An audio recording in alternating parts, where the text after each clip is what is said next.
مجھے صبح ہر حال میں ولیمہ چاہیے، وہ ایک ایک لفظ پر زور دیتے ہوئے بولی۔ اس کی بات سن کر وہ حیرت سے اسے دیکھنے لگا، مگر اگلے ہی لمحے اس کا غصہ پھر سے جاگ اٹھا۔ تمہیں ولیمے کا مطلب بھی معلوم ہے؟ اس کے بال تھام کر اس کا چہرہ اپنے قریب کرتے ہوئے بولا، جس پر وہ ناسمجھی سے اسے دیکھنے لگی۔ ولیمہ سنت ہے، اور یہ سنت شوہر اور بیوی کا رشتہ مکمل ہونے کے بعد ادا کی جاتی ہے۔ جب ہمارا رشتہ ہی مکمل نہیں ہوا تو میں ولیمہ کیوں کروں؟ وہ دانت پیس کر ایک ایک لفظ ادا کر رہا تھا۔ کیوں نہیں مکمل کرنا رشتہ؟ کر لیتے ہیں مکمل، وہ ذرا اونچی آواز میں بولی تو اس نے انگلی سے اس کے لب دبا دیے۔ آواز نیچی۔ اس نے تنبیہ کی تو وہ اپنے لب چھڑوا کر اسے دیکھنے لگی۔ وہ اپنی 16 سالہ بیوی کو دیکھ کر رہ گیا۔ ایک طرف وہ اس کی موجودگی تک برداشت نہیں کر پاتا تھا، دوسری طرف وہ ضد پر اڑی ہوئی تھی کہ اپنا حق لے کر رہے گی۔ اپنی حالت دیکھی ہے تم نے؟ میری قربت میں تو تم ٹھیک سے سانس بھی نہیں لے سکو گی۔ وہ غصے سے اس کی گردن پر ہاتھ پھیرتے ہوئے بولا، مگر اس نے فوراً سر جھٹک دیا۔ میں سب برداشت کر لوں گی۔ وہ صرف ولیمے کی تصویروں کی خاطر اپنی جان جوخم میں ڈالنے کو تیار تھی، اور یہی بات زاویار کو سب سے زیادہ حیران کر رہی تھی۔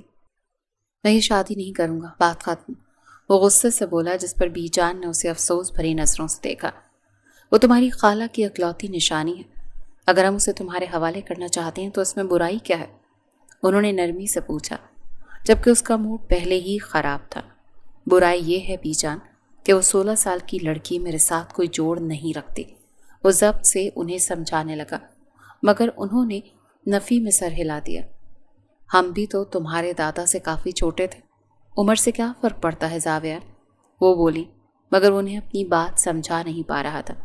وہ ایک مکمل بالغ مرد تھا، وہ کسی 16 سالہ لڑکی کو اپنی بیوی نہیں بنانا چاہتا تھا، جو نہ اتنی سمجھدار ہو، نہ ہی رشتے نبھانے کا سلیقہ جانتی ہو۔ اسے ایک لائف پارٹنر چاہیے تھی، نہ کہ کوئی بچی جسے وہ پالنے پوسنے بیٹھ جاتا۔ تو مطلب آپ اسے میری بیوی بنا کر ہی چھوڑیں گی؟ وہ اس کی آنکھوں میں دیکھتے ہوئے آخری بار پوچھنے لگا۔ اس پر انہوں نے جوس کا گھونٹ لیا اور کاندھے اچکا دیے۔ آف کورس، ان کا انداز بالکل معمول کے مطابق تھا، جبکہ وہ جھنجھلاہٹ سے اپنے بالوں میں ہاتھ پھیرتا وہاں سے نکل گیا۔ What the hell? وہ اپنے کمرے میں داخل ہوتے ہی بلند آواز میں چیخا، جس پر پردے کے پیچھے چھپا وجود خوف سے کانپتے ہوئے اپنے کانوں پر دونوں ہاتھ رکھ گیا۔ یا اللہ، کیا ہو گیا بھائیو؟ اس کی چیخ سن کر منال بھاگتی ہوئی کمرے میں آئی۔ تبھی وہ مڑا اور ہاتھ میں پکڑے کپڑے اس کی طرف اچھال دیے۔ کس نے کیا ہے؟ وہ مشکل اپنا غصہ ضبط کرتے ہوئے بولا، جس پر وہ حیرت سے کپڑوں کو دیکھنے لگی۔ یہ زاویار کے کپڑے تھے، جنہیں کاٹ کاٹ کر چھوٹا کر دیا گیا تھا، مگر یہ کون کر سکتا ہے؟ وہ حیرانی سے سوچ رہی تھی، جبکہ زاویار کا دماغ پھٹنے کے قریب تھا۔ بھائیو یہ؟ وہ حیرت سے پوچھنے لگی تو وہ زبردستی مسکراہٹ سجاتے ہوئے بولا، آپ کی اس ہونہار کزن اور بی جان کی سمجھدار پوتی نے یہ کارنامہ انجام دیا ہے، صرف اس لیے کہ میں ان محترموں کو اپنے کپڑوں سے دور رہنے کا کہا تھا۔ وہ اپنی پھڑکتی رگوں کو نظر انداز کرتے بہن کے سامنے تمیز سے بات کر رہا تھا، حالانکہ دل چاہ رہا تھا ان 2 فٹ کی چڑیا کی گردن ہی مروڑ ڈالے۔ تو کس نے کہا تھا اسے انکار کرے؟ ساری بات سمجھتی مینال بے ساختہ ہنس پڑی، جبکہ زاویار اپنے چہرے پر ہاتھ پھیرتے ہوئے خود کو قابو کرنے لگا۔ وہ اپنی زندگی بڑے سکون سے گزار رہا تھا، مگر یہ لڑکی، یہ تو اس کی جان کا عذاب بن گئی تھی۔ جب سے وہ آئی تھی اس کا سکون برباد ہو چکا تھا۔ آج اپنی اس کزن پر فاتح پڑھ لو، چھوڑوں گا نہیں میں اسے۔ وہ چیختا ہوا کمرے سے باہر نکلا تو منال گھبرا کر اس کے پیچھے بھاگی۔ بھائیو ویٹ یار، وہ بچی ہے، وہ مسلسل اسے سمجھاتی جا رہی تھی، مگر وہ بنا کوئی جواب دیے آگے بڑھتا جا رہا تھا۔ یہ کیا طریقہ ہے؟ وہ اپنے کپڑے ماں کے سامنے پھینکتے ہوئے بری طرح چیخا، جس پر انہوں نے گھبرا کر دل تھام لیا۔ زاویار کیا ہوا؟ وہ پریشانی سے پوچھنے لگی، جبکہ وہ اپنے چہرے پر ہاتھ پھیرتے ہوئے کمرے میں چکر لگانے لگا۔ کہاں ہے آپ کی پوتی؟ اس نے ضبط سے پوچھا، حالانکہ بی جان ساری بات سمجھ چکی تھی، مگر انجان بنتے ہوئے بولی، کیوں؟ کیا کیا ہے ہماری پوتی نے؟ ان کے کاندھے اچکانے پر وہ انہیں دیکھتا رہ گیا۔ چوہوں کی طرح میرے کپڑے کتر کر ان کا یہ حال کر دیا، اور آپ پوچھ رہی ہیں کہ کیا کیا ہے؟ وہ غصے سے بولا تو انہوں نے کام ڈاؤن ہونے کا کہا۔ مائی فٹ، ابھی بلائیں اسے۔ وہ ان کی بات سنے بغیر بولا، جس پر انہوں نے ملازمہ کو اسے بلانے بھیج دیا۔ کچھ دیر کے بعد ملازمہ واپس آئی۔ بی جان، وہ کہہ رہی ہیں کہ وہ تو سو رہی ہیں۔ یہ سن کر فاتحانہ نظروں سے بی جان کو دیکھنے لگا۔ تو سونے دیں اسے، اور آپ ایسے ری ایکٹ کر رہے ہیں جیسے آپ کے پاس نئے کپڑے خریدنے کے پیسے نہیں۔ اس کے غصے پر مزید چوٹ کرتے ہوئے بولی، جس پر اس نے سر جھٹک دیا۔ میرے پیسے اتنے فضول نہیں کہ میں ان پر خرچ کروں۔ وہ صاف گوئی سے بولا تو بی جان نے اسے گھور کر دیکھا۔ میں اس لڑکی سے شادی نہیں کروں گا، کسی راہ چلتے کے ساتھ اس کا رشتہ کر دیں، مگر مجھے یہ اس گھر میں برداشت نہیں۔ وہ غصے سے کہتا ہوا کپڑوں کو ٹھوکر مار کر دور پھینک گیا اور وہاں سے نکل گیا، جبکہ پیچھے بی جان سر تھام کے رہ گئی۔ رہنے دیں، کیا بنے گا ان دونوں کا؟ جتنا وہ انہیں ایک دوسرے کے قریب لانے کی کوشش کرتی تھی اتنا ہی زاویار اس سے دور ہوتا جا رہا تھا، بلکہ اس کے دل میں مرحا کے لیے نفرت بھی دن بدن بڑھتی جا رہی تھی۔ یہ تم نے بھائیوں کے کپڑوں کا کیا حال کر دیا؟ وہ چوری چوری دروازے کے پاس کھڑی نیچے سے آنے والی آوازیں سن رہی تھی کہ اچانک مینال کے آ جانے پر گھبرا کر اپنی جگہ سے اچھل پڑی۔ کیا مطلب؟ کیا حال کیا ہے؟ میں نے تو کچھ بھی نہیں کیا۔ وہ بڑے اعتماد سے جھوٹ بول گئی، جس پر مینال اس کی پختہ لہجے کو دیکھ کر رہ گئی۔ اللہ کی قسم لگ رہا ہے کہ سچ بول رہی ہو، اسے دیکھتے ہوئے بولی، جس پر وہ فخر سے کالر اونچا کر گئی۔ جھوٹ سے ہمارا رشتہ ہی نہیں۔ اس کے لہجے میں الگ ہی ادا اور غرور تھا، جبکہ مینال اسے بس دیکھتی رہ گئی۔ جیسے تم اتنے یقین سے جھوٹ بولتی ہو نا، کاش کبھی اتنے یقین سے سچ بھی بول دیتی۔ مینال نے چوٹ کی تو مرحا اسے گھورنے لگی۔ یقین تو کبھی کرنا ہی مت میری، وہ منہ بنا کر بولی، جس پر مینال نے سر جھٹکا۔ اس شکل پر یقین کرو، وہ چہرے کی طرف اشارہ کر کے طنزیہ بولی۔ مرحا نے فوراً اپنے تاثرات سنبھال لیے اور اکڑ کر بولی، ہاں تو کیا مسئلہ ہے اس چہرے کا؟ اتنا حسین تو ہے۔ مینال نے ہنستے ہوئے سر ہلایا۔ فاتحہ پڑھنے کو آرڈر مل چکا ہے مجھے، وہ زاویار کی بات یاد دلاتے ہوئے بولی تو مرحا نے دل پر ہاتھ رکھ لیا۔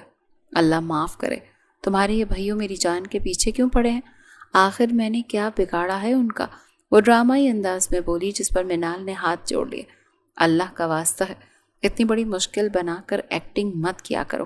ایک تو مردہ شکل، اوپر سے مردہ ایکٹنگ، مینال نے اسے جتاتے ہوئے کہا، جس پر مرحا نے منہ بنایا۔ دفع ہو جاؤ، جلتے رہو گے تم بہن بھائی مجھ سے انشاءاللہ، وہ کہتی ہوئی باہر نکل گئی اور جاتے جاتے مینال کو بد دعائیں دیتی رہی، جبکہ مینال اسے بے نیازی سے کمرے سے نکالتی رہی۔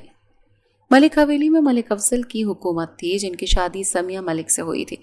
ان کی 2 اولادیں تھیں، ریان ملک اور تیمور ملک۔ ریان ملک کی شادی اسکا ملک سے ہوئی تھی اور ان کے 2 بچے زاویار ملک اور مینال ملک تھے۔ تیمور ملک اپنی فیملی کے ساتھ امریکہ میں رہتے تھے اور ان کی ایک ہی بیٹی ارشیا تھی۔ اسکا ملک کی بہن عافیہ ملک کے انتقال کے بعد ان کی بیٹی مرحا ملک کو حویلی لے آیا گیا تھا، جس سے سب سے زیادہ چڑ زاویار کو تھی اور وہ ہر وقت اس کے سر پر سوار رہتی تھی۔ وہ 4 سال سے اسی گھر میں رہ رہی تھی، مگر ان 4 سالوں میں زاویار ملک کا سکون ختم ہو چکا تھا، جبکہ بی جان یعنی کہ سمیہ ملک کا ارادہ مرحا کو اس کی بیوی بنانے کا تھا۔ وہ سب اس وقت کھانا کھا رہے تھے، جبکہ زاویار کی تیز نظریں سامنے بیٹھی اس حسین بلا پر جمی ہوئی تھی، جو اسے مکمل نظر انداز کرتے ہوئے پورے سکون سے کھانے میں مصروف تھی۔ پڑھائی کیسی جا رہی ہے تم دونوں کی؟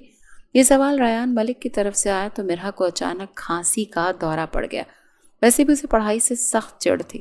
اس کا ماننا تھا کہ پڑھ کر کرنا کیا ہے، بس زندگی انجوائے کرو، کھاؤ پیو اور سو جاؤ۔ یہ منطق اس کی سمجھ سے باہر تھی۔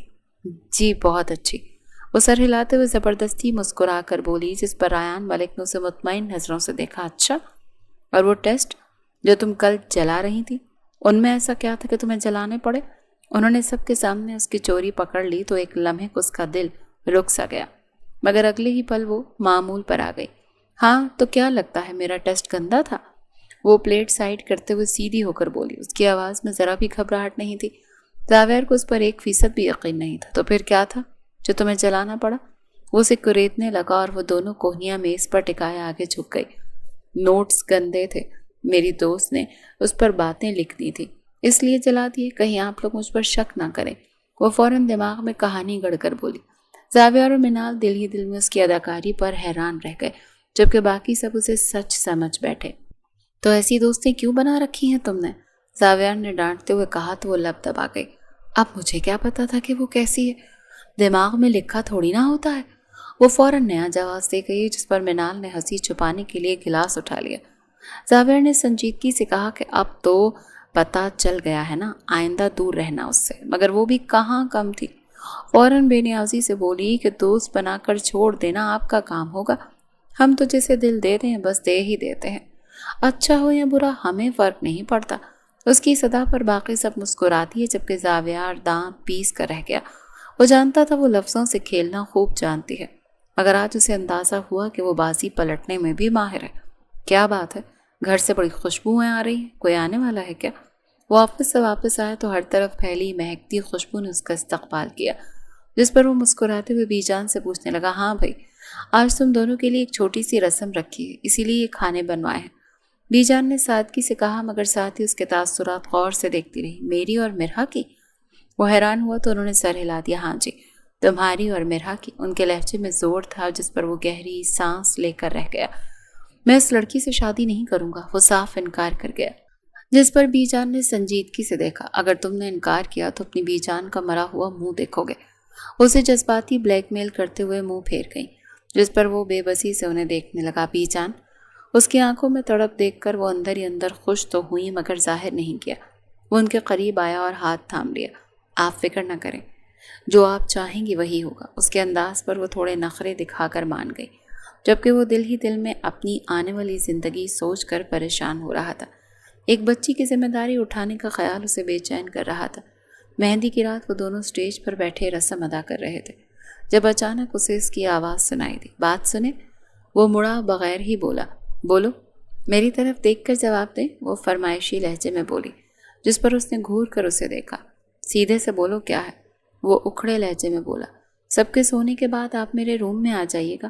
وہ دوپٹے کو انگلیوں میں لپیٹتے ہوئے شرمائے انداز میں بولی، جس پر وہ چونک کر اسے دیکھنے لگا۔ کیا بکواس کر رہی ہو؟ وہ بمشکل اپنا غصے پر قابو پاتا بولا، جبکہ وہ حیرت سے اسے دیکھنے لگی۔ کیا مطلب بکواس؟ یہ بکواس لگ رہی ہے آپ کو؟ میں کہہ رہی ہوں رات کو میرے کمرے میں آ جائے۔ اس کا لہجہ آخر میں پھر سے شرمیلا ہو گیا، جس نے زاویار کو مکمل الجھن میں ڈال دیا۔ وہ اپنے غصے اور حیرت کے بیچ میں پھنسا رہ گیا، جبکہ وہ بنا کسی کی پرواہ کیے اپنے ہی خیالوں میں شرماتی رہی تھی۔ اگر آپ نہ آئے تو میں کل سارا دن روم کا دروازہ نہیں کھولوں گی، پرامس۔ اس کی بات کو وہ سنجیدگی سے نہ لیتا دیکھ کر وہ اسے دھمکی دے گئی، جس پر زاویار ملک بلبلا کر رہ گیا۔ کیا مسئلہ ہے تمہارے ساتھ؟ وہ چاہ کر بھی اپنے تاثرات قابو میں نہیں رکھ سکا، جبکہ مرحا ایک پل کو ذرا سی گھبرا گئی۔ چیخے مت، مجھے بھی چیخنا آتا ہے، وہ بھی اسی انداز میں جتانے لگی، جس پر زاویار نے مٹھیاں بھینچ لیں۔ اپنی چونچ بند کر کے بیٹھ جاؤ ورنہ میں تمہارا حشر کر دوں گا، وہ دانت کچ کچا کر بولا، جس پر مرحا نے بے نیازی سے ناک پر سے ہاتھ پھیر دیا۔ رات 2 بجے میرے روم میں آ جائے گا، وہ پورے اعتماد سے وقت بھی طے کر گئی، جس پر زاویار اسے حیرت سے دیکھتا رہ گیا۔ اس کے انداز سے وہ الجھ کر رہ گیا تھا، لگتا تھا جیسے وہ اپنی بات کا مطلب سمجھ ہی نہیں رہی، لیکن وہ اسے یہ سب بہت اچھے سے سمجھانے والا تھا۔ دل ہی دل میں وہ فیصلہ کر چکا تھا کہ آج رات وہ مرحا ملک کے ہوش ٹھکانے لگا کر رہے گا۔ ادھر مرحا اپنے ہی انداز میں شرارت اور شرمندگی کے ملے جلے احساس میں گم تھی، جبکہ زاویار شدت سے رات کا انتظار کرنے لگا۔ رات کی محفل میں وہ اپنی ہی مستی میں سب کو ہاتھ ہلا ہلا کر بلاتی، تصویریں بنوا رہی تھی، اس کے پوز دیکھنے کے لائق تھے۔ کچھ لوگ اس کی ادا پر باتیں کر رہے تھے تو کچھ رشک بھری نظروں سے اسے دیکھ رہے تھے۔ وہ سب کی نظروں سے بے نیاز اپنی شادی کو خوب انجوائے کر رہی تھی اور ہر طرف سے پوز دے کر تصویریں بنا رہی تھی۔ بی جان تو اسے دیکھ کر صدقے واری جا رہی تھی، جبکہ اس کی ہنسی پورے ہال میں گونج رہی تھی اور ہر طرف خوشی کا سما تھا۔ وہ کافی دیر سے بیٹھی اس کا انتظار کر رہی تھی، مگر وہ تھا کہ آنے کا نام ہی نہیں لے رہا تھا۔ آج تو میں انہیں چھوڑنے والی نہیں، وہ غصے سے بڑبڑائی، جبکہ گھڑی میں 3 بجنے والے تھے۔ کچھ دیر مزید انتظار کرنے کے بعد وہ واش روم کی طرف بڑھنے ہی والی تھی کہ دروازے پر ہلکی سی آواز پر ٹھٹک گئی۔ وہ آ گئے۔ سارا غصہ لمحے بھر میں بھول کر وہ کھلکھلاتی ہوئی دروازے کی طرف بڑھی، جبکہ باہر زاویار ہر طرف نظریں دوڑا کر اطمینان کر رہا تھا کہ اگر کسی نے اسے یہاں دیکھ لیا تو ایک نیا تماشا کھڑا ہو سکتا ہے اور وہ ایسی کسی صورتحال کا متحمل نہیں ہو سکتا۔ واٹ دا ہیل، جلدی نہیں کھول سکتی تھی؟ اندر آتے ہی وہ جھنجھلا کر بولا، مگر مرحا نے اس کی بات کو یکسر نظر انداز کرتے ہوئے کمر پر ہاتھ رکھ لیے۔ وقت دیکھا ہے آپ نے؟ اس نے گھڑی کی طرف اشارہ کیا تو زاویار کی نظریں بے اختیار کلائی پر بندھی گھڑی پر اٹھ گئیں۔ ہاں تو؟ اس نے بے نیازی سے ابرو اچکائے۔ بیوی کی نافرمانی کرنے والے شوہروں کے گھر نہیں بسا کرتے، وہ سنجیدہ بنتے ہوئے بولی تو زاویار ہنس پڑا۔ اچھا واقعی؟ اور نہیں تو کیا، اب آپ سے کیا جھوٹ بولوں، وہ بڑے احسان جتانے والے انداز میں بولی۔ زاویار مسکراتا وہ اسے دیکھتا رہا، پھر اچانک وہ بولی، ویسے آپ یہاں کیسے آئے؟ اس سوال پر وہ چند لمحوں کے لیے سچ مچ الجھ گیا۔ کیا مطلب کیسے آیا؟ تم نے ہی تو بلایا تھا۔ میں نے بلایا تھا؟ وہ مصنوعی حیرت سے بولی تو زاویار کے دانت بھیج گئے۔ واٹ دا، یہ کیا ڈرامہ ہے؟ مرحا نے بازو سینے پر باندھ لیے۔ زاویار ملک کیا اتنا بیوقوف ہے کہ مرحا ملک بلائے اور وہ فوراً چلا آئے؟ وہ بمشکل اپنی ہنسی دبا رہی تھی۔ زاویار 2 قدم آگے بڑھا اور اس کے قریب جھک گیا۔ مجھ سے زیادہ مت الجھا کرو مرحا ملک، ورنہ زاویار ملک کا قہر برداشت کرنا مشکل ہو جائے گا۔ اس نے دھیمے لہجے میں اس کے کان کے قریب کہا تو مرحا کی سانسیں جیسے اٹک گئیں۔ اس کا چہرہ سرخی مائل ہونے لگا اور وہ نظریں چرانے لگی۔ یہ دیکھ کر زاویار ہلکا سا مسکرا کر پیچھے ہٹ گیا۔ آپ میرے ساتھ یہ نہیں کر سکتے۔ جب اسے کچھ سمجھ نہ آئے تو الٹا اسی پر برس پڑی۔ اچھا، اور مجھے روکے گا کون؟ وہ پھر 1 قدم آگے بڑھا۔ میں روکوں گی؟ اس نے گردن اکڑا کر اپنی طرف اشارہ کیا۔ اس بات پر زاویار کا بے ساختہ قہقہہ نکل آیا۔ بے جان دیکھ رہی ہو اپنی لاڈلی کو؟ میرے ایک ہاتھ کی مار ہے یہ۔ اس نے اپنا مضبوط ہاتھ اس کے سامنے کیا تو میرا ایک نظر اس کی ابھری ہوئی رگوں والے ہاتھ پر ڈال کر خاموش ہو گئی۔ خیر، میں نے آپ کو یہاں بلایا ہی اس لیے تھا کہ آپ مجھے اپٹن لگائیں، جیسے ڈراموں میں لگاتے ہیں۔ اس نے فوراً موضوع بدلتے ہوئے اپٹن کا پیالہ اس کے سامنے کر دیا۔ کیا؟ زاویار نے حیرت سے اسے دیکھا۔ میں نے کہا مجھے اپٹن لگائیں۔ مرحا نے معصومیت سے پیالہ آگے بڑھایا۔ چند لمحے زاویار اسے دیکھتا رہا۔ تو اس لیے بلایا تھا؟ اس کے ذہن میں آنے والے سارے خیالات ایک لمحے میں دھڑام سے زمین پر آ گرے۔ لعنت ہو تیری سوچوں پر زاویار۔ اس نے دل ہی دل میں خود کو کوسا اور پھر اپٹن کی طرف گھورتے ہوئے مرحا کو خون خار نظروں سے دیکھا۔ اتنا فارغ وقت نہیں ہے میرے پاس۔ وہ اسے ہلکا سا ایک طرف کرتے ہوئے باہر جانے لگا، جبکہ اس کے سارے جذبات بری طرح کچلے جا چکے تھے۔ وہ جانتا تھا کہ وہ ایسی ویسی کوئی حرکت نہیں کرے گی، مگر اسے یہ بھی امید نہیں تھی کہ وہ اپٹن لگانے کی ضد کر بیٹھے گی۔ کہاں جا رہے ہیں؟ رکیں، مجھے پکچرز لینی ہے بھائی۔ کل کو ہمارے بچے ہوں گے، انہیں بھی تو دکھانا ہے نا۔ وہ روانی سے بولتی ہوئی اپٹن کا برتن اٹھا کر اس کے سامنے آ کھڑی ہوئی، جبکہ زاویار کا دماغ اس کے ہمارے بچے والے جملے پر اٹک گیا۔ دوسری طرف وہ اپنے الفاظ سے بے خبر، بالکل بے پرواہ اسے ہی دیکھے جا رہی تھی۔ چند لمحے اسے دیکھنے کے بعد اس نے خود ہی اپٹن اپنے ہاتھ پر لگایا اور اس کے گال پر مل دیا۔ پھر یہی عمل دوسرے گال پر بھی دہرایا، مگر وہ یہی نہیں رکا تھا۔ وہ اس کی کمر میں ہاتھ ڈال کر اسے اپنا قریب کرتا، اپنا گال اس کے گال سے چھوتا، جیب سے آئی فون نکال کر 2-3 تصویریں لے گیا، پھر دوسرے رخ پر بھی یہی کیا۔ آخر میں اس کے ماتھے پر ہلکے سے لب رکھتے ہوئے ہونٹوں کا گہرا بوسہ لیتا مزید 2-3 پکچرز کلک کر لی، جبکہ مرحا حیران نظروں سے اسے دیکھ رہی تھی۔ وہ تصویریں اسے دکھا کر وہاں سے نکل گیا، مگر مرحا اس کے جانے کے بعد بھی کافی دیر تک اس کے حصار میں کھڑی تھی۔ وہ اپنے اس عمل سے اس کے دل میں نئے احساسات جگا گیا تھا۔ محبت دل کی زمین پر قدم جما چکی تھی، روح میں اترنا ابھی باقی تھا۔ دوسری جانب وہ خود بھی اپنے رویے پر حیران تھا۔ یہ لڑکی تو اس کی زندگی میں زبردستی شامل کی جا رہی تھی، پر وہ اتنا قریب کیسے آ گیا؟ زاویار ملک یہ بات سمجھ نہ سکا، البتہ اگلے ہی لمحے اس کی بات یاد کرتے ہوئے خود کو تسلی دینے لگا کہ وہ صرف تصویروں کی خاطر اس کے قریب ہوا تھا۔ مگر کیا صرف تسلی دینے سے دل مان جاتا ہے؟ دل کا کیا کرتا جو مسلسل اس کی طرف کھینچا چلا جا رہا تھا، جو مہندی کے لباس میں کسی پری جیسی لگ رہی تھی؟ ابھی تو کل کا امتحان باقی تھا۔ وہ کل اس کی جھلک کا تصور کر کے ایک ٹھنڈی آہ بھر گیا۔ کچھ دیر مزید اپنے اس نئے رشتے کے بارے میں سوچنے کے بعد وہ واش روم کی طرف بڑھ گیا۔ یقیناً اگلا دن کافی تھکا دینے والا ہونے والا تھا۔ بلڈ ریڈ لہنگے میں وہ دنیا کی سب سے حسین دلہن لگ رہی تھی۔ آخر کوئی اتنا خوبصورت کیسے لگ سکتا تھا؟ جو بھی اسے دیکھتا رشک بھری نظروں سے دیکھے بغیر نہ رہ پاتا۔ وہ ویسے ہی بے حد حسین خوبصورت تھی، مگر اس کی کم عمری اس حسن کو مزید نکھار رہی تھی۔ بھائی آج تو آپ چھا گئی ہیں، یہ منال کی آواز تھی۔ عرشیہ اس کے قریب آ کر بیٹھی اور غور سے مرحا کو دیکھنے لگی۔ آخر ایسا کیا جادو کر دیا تم نے زاویار پر کہ وہ تمہاری عمر کا فرق بھی بھول گیا؟ اس کے لہجے میں الجھن واضح تھی، جسے منال نے فوراً محسوس کر لیا تھا۔ عرشی، وہ تنبیہی نظروں سے اسے دیکھنے لگی، مگر وہ بنا پرواہ کیے مرحا سے مخاطب تھی۔ جانتی ہو تم واقعی بہت خوبصورت لگ رہی ہو، لیکن میں نے سنا ہے کہ خوبصورت لوگوں کی قسمت اکثر اچھی نہیں ہوتی، ذرا بچ کر رہنا۔ اپنی شادی کے دن ایسی بات سن کر مرحا نے اس کی طرف دیکھا۔ ایسا کچھ نہیں ہوتا آپی، خوبصورتی بھی اللہ کی دی ہوئی ہے اور قسمت بھی اللہ ہی لکھتا ہے۔ اس کے ہر فیصلے میں کوئی نہ کوئی حکمت ہوتی ہے، اسی لیے یہ سوچنا درست نہیں کہ خوبصورتی بری قسمت لے کر آتی ہے۔ وہ نرمی سے سمجھانے لگی، مگر عرشیہ نے بیزاری سے سر جھٹک دیا۔ رہنے دو، تمہاری قسمت کا اندازہ تو اسی بات سے ہو جاتا ہے کہ تمہارے والدین کے ساتھ کیا ہوا تھا۔ حیرت ہے پھر بھی تم اتنی مطمئن رہتی ہو۔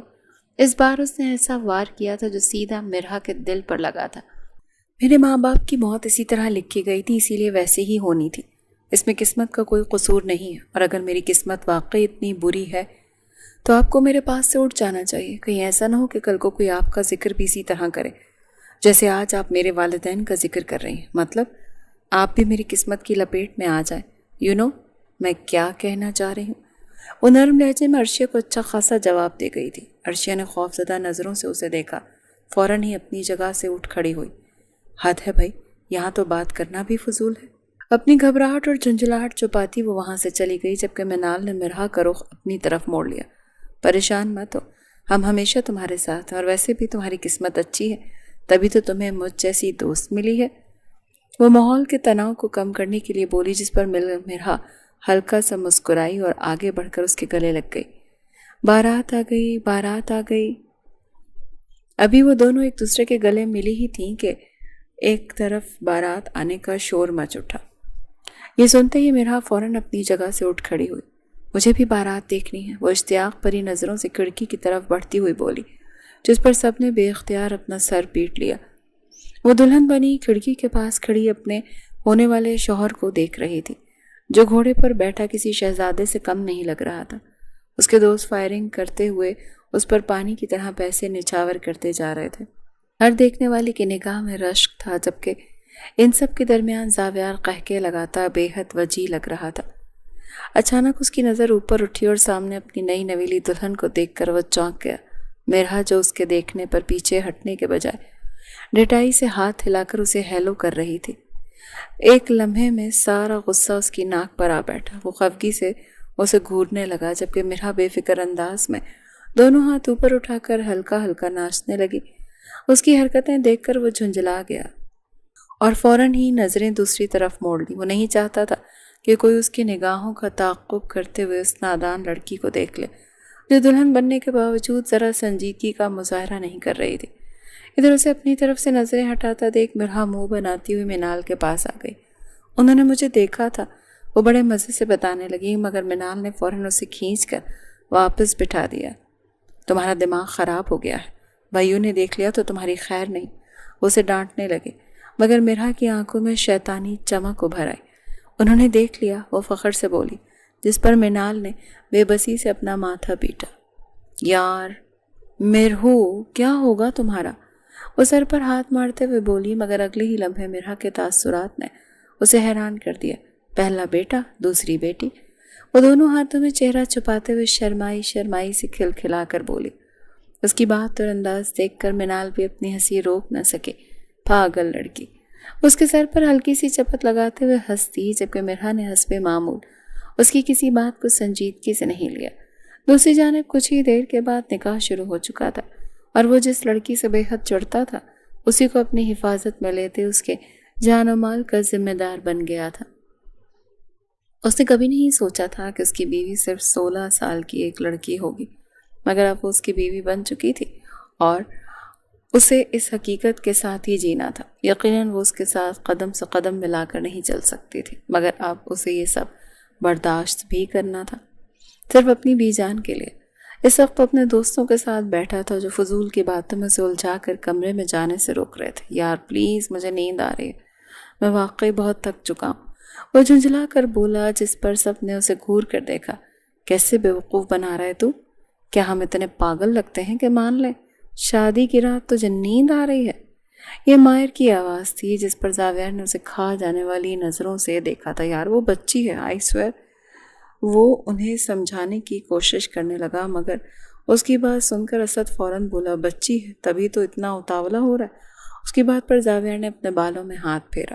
خدا کا خوف کرو یار، میں واقعی تھکا ہوا ہوں، ادھر ہی سو جاتا ہوں، لیکن بی جان کی وجہ سے نہیں سو رہا۔ وہ سنجیدگی سے اپنی صفائی پیش کر رہا تھا، مگر اس کے دوست بغیر کان دھرے اسے وہیں بٹھائے ہوئے تھے۔ زاویار، اس سے پہلے کہ کوئی اور کچھ کہتا بی جان کی آواز گونجی۔ سب ایک جھٹکے سے اپنی جگہ سے کھڑے ہوئے، جبکہ بیٹھے ہوئے زاویار کو جلدی سے بیڈ کے نیچے دھکیل کر سیدھے ہو گئے۔ السلام علیکم بی جان۔ سائم نے تمیز کی آخری حدیں پار کرتے ہوئے بڑے ہی اعتماد سے سلام کیا۔ جبکہ ماہر کا دل چاہ رہا تھا کہ تعوذ و تسمیہ پڑھ کر سلام کرے۔ آخر وہ سب بی جان سے خاصے خوفزدہ جو رہتے تھے۔ وعلیکم السلام، زاویار کہا؟ انہوں نے سنجیدگی سے پوچھا تو تینوں نے ایک دوسرے کا منہ دیکھا۔ نہیں جانتے؟ تینوں ایک ساتھ بولے۔ بی جان نے مشکوک نظروں سے انہیں دیکھا۔ کیا کہا تم نے؟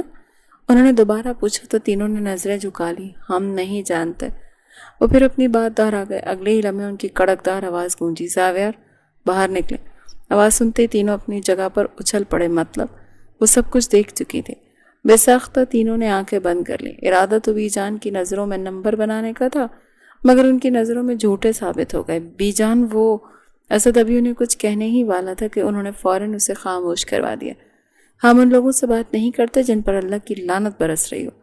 وہ بالواسطہ طور پر انہیں جھوٹا قرار دے گئی، جبکہ باقی دونوں بڑی مشکل سے اپنی ہنسی ضبط کر رہے تھے۔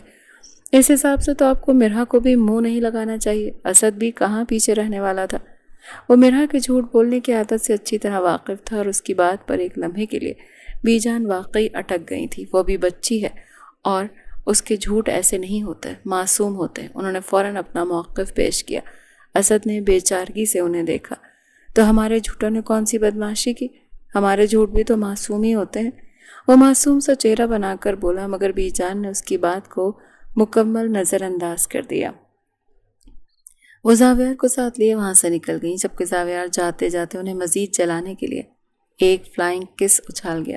اس کے جواب میں تینوں نے بیک وقت اپنی انگلیاں کھول کر اس پر لعنت برسائی، جسے وہ سر جھکا کر بخوشی قبول کرتا وہاں سے چلا گیا۔ آ گئی تھی یاد کمرے کی۔ وہ ابھی کمرے میں داخل ہوا ہی تھا کہ سامنے سے آنے والی بات پر وہ حیرت سے اسے دیکھنے لگا۔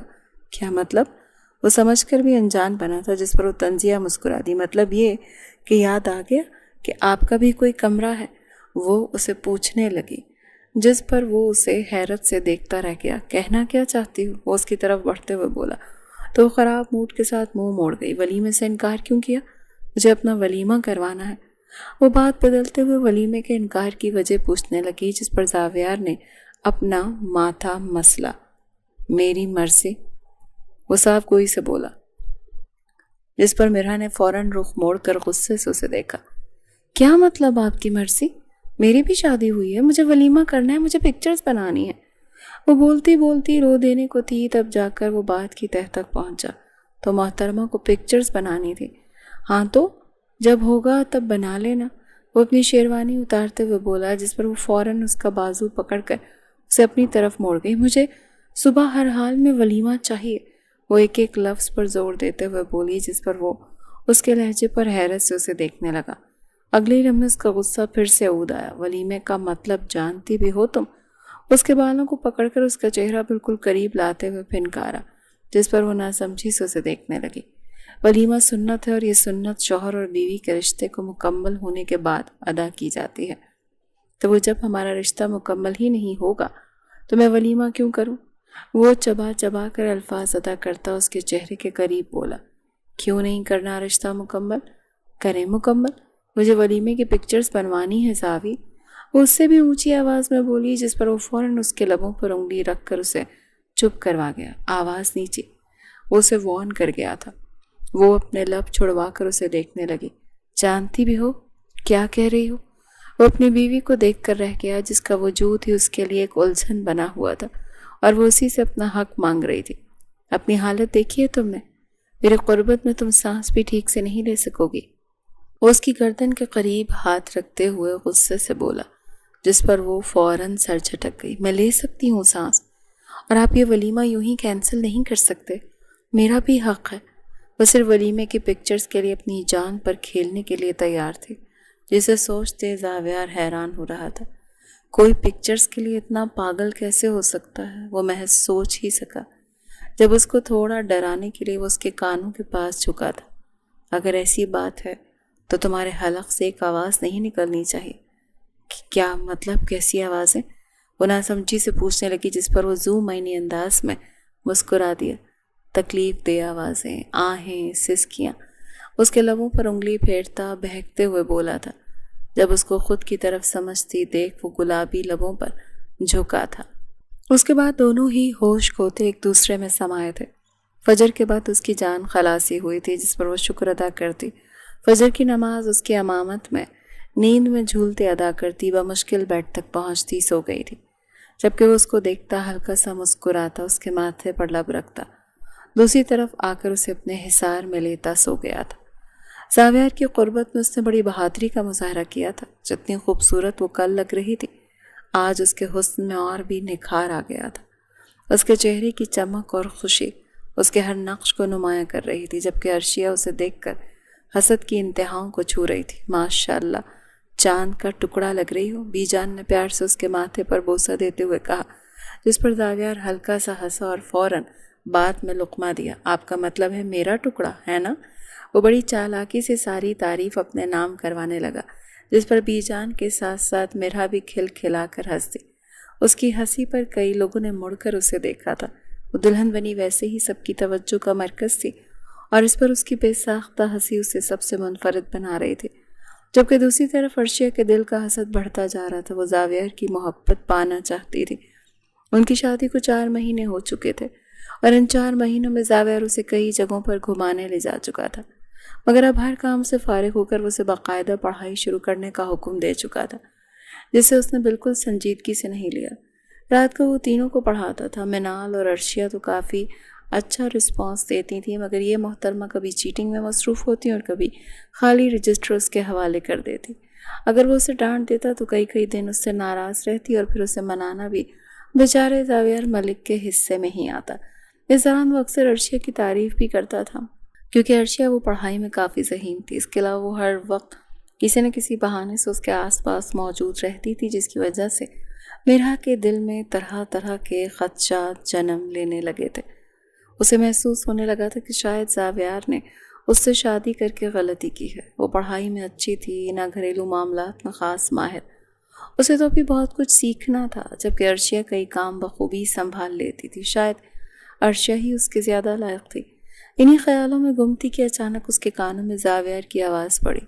وہ فوراً کمرے میں داخل ہوئی، مگر کمرے کی حالت دیکھ کر اس کی آنکھیں پھیل گئی تھیں۔ یہ کیا کیا ہے زاوی؟ کمرے کا حال تو دیکھو۔ وہ پھٹی پھٹی آنکھوں سے چاروں طرف دیکھ رہی تھی۔ کمرے کی تقریباً ہر چیز اپنی جگہ سے ہٹی ہوئی تھی، اور واضح تھا کہ وہ کسی چیز کی تلاش میں پورا کمرہ تہس نہس کر چکا۔ میری فائل کہاں ہے؟ وہ سیدھا اس سے مخاطب ہوا۔ مرحا نے ناسمجھی سے اسے دیکھا۔ میں نہیں جانتی، وہ صاف گوئی سے بولی، جس پر زاویار نے اسے قہر بھری نظروں سے دیکھا۔ یہ ان کی شادی کے بعد پہلی بار تھا کہ اس نے اسے اس انداز سے دیکھا تھا، ورنہ اس سے پہلے اس کے ہر نظر میں محبت اور نرمی ہوا کرتی تھی۔ کیا مطلب تمہیں نہیں پتا؟ جانتی بھی ہو کتنی ضروری ہے؟ اس کی وجہ سے کروڑوں کا نقصان ہو سکتا ہے، اور تم کہہ رہی ہو کہ تمہیں نہیں معلوم؟ جاہل ہو تم، کیوں میرا نقصان کروانا چاہتی ہو؟ وہ غصے سے بولتا جا رہا تھا۔ تمہارے علاوہ یہاں آتا کون ہے؟ بتاؤ کہاں رکھی ہے وہ فائل؟ وہ مزید کچھ کہنے ہی والا تھا کہ دروازے سے عرشیہ اندر داخل ہوئی۔ زاویار، یہ آپ کی فائل۔ وہ کمرے کی حالت دیکھتے ہوئے فائل اس کی طرف بڑھا گئی۔ زاویار نے فوراً آگے بڑھ کر فائل تھام لی۔ یہ کہاں سے ملی؟ اس نے حیرت سے پوچھا۔ عرشیہ نے معنی خیز نظروں سے مرحا کی طرف دیکھا۔ رات آپ میرے کمرے میں کام کر رہے تھے، وہیں بھول گئے تھے۔ اس نے خاص طور پر میرے کمرے پر زور دیا۔ اس کی بات سنتے ہی زاویار نے اپنا ماتھا مسلا۔ آخر وہ یہ بات کیسے بھول گیا تھا؟ وہ گردن سہلاتے ہوئے مرحا کی طرف دیکھنے لگا، جو آنکھوں میں لبالب آنسو لیے اسے دیکھ رہی تھی۔ اس سے پہلے کہ وہ کچھ کہتا، عرشیہ فوراً وہاں سے نکل گئی، جبکہ مرحا خاموش نظروں سے اسے دیکھتی خود کو اور عرشیہ کو کمپیئر کر رہی تھی۔ زاویار نے واپسی پر اسے منانے کا سوچا تھا۔ وہ آفس کے لیے روانہ ہو گیا، مگر اس کے یوں چلے جانے پر وہ کافی دیر تک بلک بلک کر روتی رہی۔ پھر اچانک ایک فیصلہ کر بیٹھی۔ وہ سیدھا بی جان کے کمرے میں گئی، جہاں وہ نماز کے بعد تسبیح پڑھ رہی تھی۔ مرحا ان کے پاس بیٹھی اور ان کے گھٹنے پر سر رکھ کر ساری بات بتاتی۔ بیٹا مرد ہے، غصے کا تیز ہے، عورت کو تھوڑا بہت برداشت تو کرنا پڑتا ہے نا۔ بی جان نے محبت سے اس کے بالوں میں ہاتھ پھیرتے ہوئے کہا، مگر اس نے فوراً نفی میں سر ہلا دیا۔ مجھے یہاں نہیں رہنا، میں مزید خود کے لیے جاہل جیسے الفاظ استعمال نہیں سن سکتی۔ اس نے اپنا آخری فیصلہ سنایا۔ اس کی بات سن کر بی جان حیران رہ گئی۔ وہ نہیں جانے دے گا۔ وہ اپنے پوتی کی ضد سے اچھی طرح واقف تھی، اسی لیے الفاظ ادا کر گئی۔ مرحا تنزیہ مسکرائی۔ انہیں بتائے گا کون؟ اس نے بے پرواہی سے ابرو اچکائے۔ اس کے اس انداز پر بی جان نے نفی میں سر ہلایا۔ اسے بتائے بغیر جاؤ گی؟ انہوں نے پوچھا۔ مرحا نے اس بات میں سر ہلایا تو بی جان نے اس کی ضد دیکھ کر خاموش رہ گئی۔ 5 سال بعد وہ اپنے کمرے میں لیٹا سگریٹ کے کش لگا رہا تھا۔ اس کی نگاہوں کے سامنے ہمیشہ کی طرح مرحا کا چہرہ تھا، وہی چہرہ جو 5 سال پہلے اسے چھوڑ کر چلا گیا تھا۔ وہ کہاں تھی، کیسی تھی، کس حال میں تھی، اسے کچھ معلوم نہیں تھا۔ نہ اس کا کوئی رابطہ تھا، نہ ہی کوئی خبر، بس اتنا جانتا تھا کہ وہ چلی گئی اور واپس نہیں آئے گی۔ ان 5 سالوں میں بی جان نے نہ جانے کتنی بار مرحا کو واپس آنے کا کہا، مگر ہر بار جواب انکار ہی ملا۔ عجیب بات تھی، جس لڑکی کو وہ کبھی جاہل کہہ کر چھیڑا کرتا تھا، آج اسی کے بغیر اس کا گزارا نہیں ہو رہا تھا۔ دونوں ایک دوسرے سے دور تھے، مگر ایک دوسرے کو بھلا بھی نہیں پائے تھے۔ ادھر عرشیہ بھی اب بدل چکی تھی۔ زاویار کی حالت دیکھ دیکھ کر اسے سمجھ آ گئی تھی کہ وہ اپنی بیوی سے کتنی محبت کرتا ہے، اسی لیے وہ بہت پہلے مرحا سے معافی مانگ چکی تھی۔ 5 سال گزر گئے تھے، مگر زاویار کے لیے کچھ نہیں بدلا تھا۔ وہ آج بھی اسے اسی شدت سے یاد کرتا تھا۔ میں تمہیں معاف نہیں کروں گا مرحا زاویار، وہ بڑبڑایا اور تکیے میں چہرہ چھپا کر سونے کی کوشش کرنے لگا، مگر روز کی طرح آج بھی نیند اس کی آنکھوں سے کوسوں دور تھی۔ بی جان 5 سال بعد وہ دوبارہ اس حویلی میں کھڑی تھی۔ اس کی آواز سنتے ہی بی جان نے چونک کر سر اٹھایا اور اگلے ہی لمحے مرحا ان کے گلے لگی ہوئی تھی۔ بی جان اسے اپنے سینے سے لگا کے رو رہی تھی، جبکہ مرحا بھی آنکھیں بند کیے ان کی آغوش میں چھپی ہوئی تھی۔ وہ واپس آ گئی تھی، ان کے زاویار کی مرحا واپس آ گئی تھی۔ اس دوران منال کی نظر اس پر پڑی تو وہ دوڑتی ہوئی اس کے پاس آئی۔ ذلیل عورت، اسے گلے لگاتے ہوئے بولی، جبکہ اس کی آواز میں ناراضگی بھی تھی اور خوشی بھی موجود تھی۔ مرحا روتے روتے ہنس پڑی۔ تمیز سے بلاؤ، تمہارے سامنے ڈاکٹر مرحا زاویار کھڑی ہے۔ اس نے فخر سے اپنا تعارف لیا۔ اس کی بات سن کر منال کی آنکھیں پھیل گئیں، جبکہ بی جان کی خوشی سے دیکھتی رہ گئی۔ اسی وقت سیڑھیوں پر قدموں کی آواز سنائی دی۔ زاویار نیچے اتر رہا تھا۔ مرحا کی آواز سنتے ہی اس کے قدم رک گئے۔ اس نے بے یقینی سے سامنے دیکھا، وہ واقعی مرحا تھی۔ 5 سال بعد پہلی بار اس کے سامنے کھڑی تھی۔ مرحا نے بھی اسے دیکھا تو ایک لمحے کے لیے خاموش رہ گئی۔ اسے یاد آیا کہ کس طرح زاویار ہر وقت اس کی پڑھائی کے پیچھے پڑا رہتا تھا۔ وہ اس کی کم علمی پر اسے چھیڑتا اور پڑھنے کا کہتا تھا۔ شاید اسی لیے وہ خاموشی سے چلی گئی تھی۔ وہ واپس تب آنا چاہتی تھی جب کچھ بن جائے۔ آج وہ اپنی پڑھائی مکمل کر چکی تھی۔ اب وہ ایک ڈاکٹر تھی، ڈاکٹر مرحا زاویار تھی۔ وہ چاہتی تھی کہ اس کا شوہر کبھی اس کی وجہ سے شرمندگی محسوس نہ کرے۔ وہ اس کے ساتھ ہر جگہ اعتماد سے کھڑی ہو سکے۔ اس سب کو حاصل کرنے میں ہی اسے 5 سال لگ گئے تھے۔ اس نے بہت کچھ کھویا تھا، مگر اسے یقین تھا کہ اب وہ سب ٹھیک کر لے گی۔ وقت ضرور لگا تھا، مگر اب وہ واپس آ گئی تھی۔ جبکہ زاویار تو اس کی آواز سنتے ہی جیسے ساکت ہو گیا تھا۔ 5 سال، پورے 5 سال بعد وہ یہ آواز سن رہی تھی۔ وہ بے یقینی سے اس کی طرف دیکھ رہا تھا، جو 5 سال کی جدائی کے بعد بھی ویسی ہی روشن اور زندہ دل لگ رہی تھی۔ جبکہ ایک وہ تھا جو اس کی جدائی میں نہ جانے کیا سے کیا ہو گیا تھا۔ زاویار، اسے وہاں کھڑا دیکھ کر اس کی طرف بڑھنے لگی، مگر زاویار نے الٹا قدم پیچھے کر لیا۔ 5 سال بعد وہ اس کے لبوں سے اپنا نام سن رہا تھا۔ کیوں آئی تھی وہ؟ کیا پھر سے اپنی عادت لگا کر چلی جانے کے لیے؟ یہی سوچتے ہوئے اس کے لبوں پر ایک کرب بھری مسکراہٹ آن ٹھہری تھی۔ مرحا اس کی طرف بڑھتی رہی، مگر وہ بنا کچھ کہے، بنا اس کی طرف دیکھے اپنے کمرے میں جا کر بند ہو گیا۔ اس کی اس حرکت پر مرحا کی آنکھیں نم ہو گئی، مگر وہ جانتی تھی کہ اسے ناراض بھی اسی نے کیا تھا، اسی لیے منانا بھی اسی نے تھا۔ وہ واپس نیچے آ کر سب کے پاس بیٹھ گئی اور باتوں میں لگ گئی۔ وہ اپنے گزرے ہوئے 5 سالوں، پڑھائی، ہاسٹل کی زندگی اور روزمرہ کے معمولات کے بارے میں بتانے لگی، جبکہ اوپر کمرے میں بیٹھا زاویار خاموشی سے اس کی ہر بات سن رہا تھا۔ کچھ ماہ بعد وہ دونوں تہجد کی نماز کے بعد دعا میں مشغول تھے۔ دعا زاویار مانگ رہا تھا اور مرحا آہستہ آہستہ آمین کہہ رہی تھی۔ مرحا اسے سب کچھ بتا کر معافی مانگ چکی تھی۔ شروع میں زاویار نے اس کی باتوں پر کوئی خاص رد عمل نہیں دیا، مگر وقت کے ساتھ ساتھ مرحا کی محبت، اس کی کوششوں اور خلوص نے اس کے دل کی ناراضی کم کر دی تھی۔ اس نے اسے بنانے کے لیے نہ جانے کتنے جتن کیے تھے، کبھی باتوں سے، کبھی شرارتوں سے اور کبھی اپنی معصوم حرکتوں سے، اور آخر کار ایک خوبصورت رات اس نے ایک خاص سرپرائز دیتے ہوئے دل سے معافی مانگی۔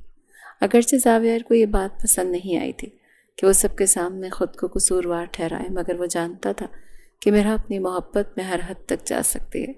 مگر حقیقت یہ تھی کہ وہ اس سے پہلے ہی معاف کر چکا تھا، اور صرف یہی نہیں، زاویار نے بھی اسے معافی مانگی تھی۔ وہ نہیں جانتا تھا کہ اس کی معمولی سی باتیں مرحا کے دل پر اتنا گہرا اثر چھوڑ جائیں گی، مگر اب اسے یہ بات اچھی طرح سمجھ آ گئی تھی کہ نرم دل اور حساس لوگ اکثر معمولی باتوں کو بھی دل سے لگا لیتے ہیں۔ بعض اوقات ہمارے لیے ایک عام سا جملہ سامنے والی کے لیے برسوں کا بوجھ بن جاتا ہے، اسی لیے الفاظ ہمیشہ سوچ سمجھ کر استعمال کرنے چاہیے، خاص طور پر ان لوگوں کے ساتھ جو دل سے جیتے ہیں۔ تہجد کے پرسکون لمحوں میں زاویار نے اسے ہمیشہ خوش رکھنے کا وعدہ کیا، جبکہ مرحا اس کے کاندھے پر سر رکھے زندگی بھر اس کا ساتھ نبھانے کا عہد کر گئی تھی۔